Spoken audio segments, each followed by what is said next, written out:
I'm Teisha Bader with Shalom TV's News Update.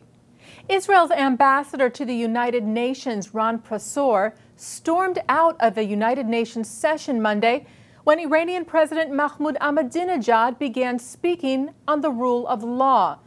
Ahmadinejad was speaking during the UN's first high-level session on the rule of law, national and international.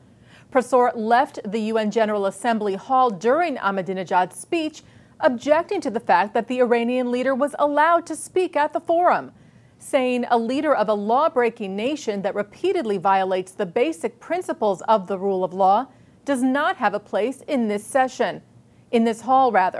Further saying it's an absolute disgrace that a person like him is allowed to express himself on such an important issue. To allow Ahmadinejad to speak at the UN about the rule of law is like appointing a pyromaniac to be a fire chief, Prosor said. Ahmadinejad's main address to the UN General Assembly will be on Wednesday. And staying with the UN, Esther Brimmer, U.S. Assistant Secretary of State in the Bureau of International Organization Affairs, told reporters on Friday that the U.S. will, quote, continue to oppose unilateral Palestinian actions in the UN on issues that can only be achieved through direct negotiations.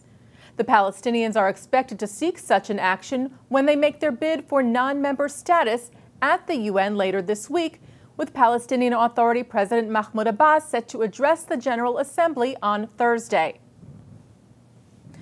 The wife of Jonathan Pollard said a recent report that her husband would be released by President Obama after the upcoming presidential election was, quote, an idle rumor.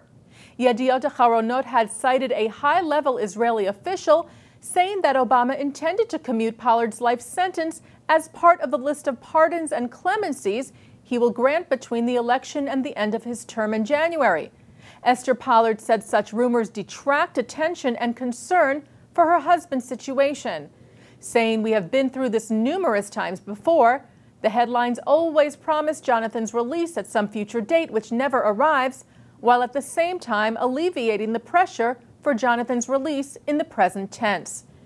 Jonathan Pollard was convicted of spying for Israel in 1986 and is serving a life sentence. France's Interior Minister Manuel Valls on Sunday dismissed a proposal from France's far right-wing politician Marine Le Pen that Jews be banned from wearing kippot or skull caps in public. Le Pen, whose National Front Party has long supported a ban on Muslim head coverings, had told the French daily Le Monde on Friday that if the Muslim veil is banned in France, then obviously the kippah should be banned as well. On Saturday, Haaretz reported that Le Pen clarified her comments, saying that, quote, Jewish skull caps are obviously not a problem in our country, but that France has to, quote, ban them in the name of equality.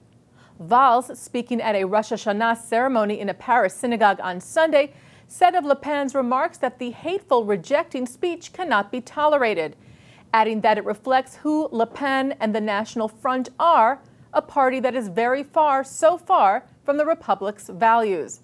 Valls added that France's Jews can wear their kippah with pride. France's Education Minister Vincent Paillon also spoke out against Le Pen, saying she was fanning the flames of fundamentalism.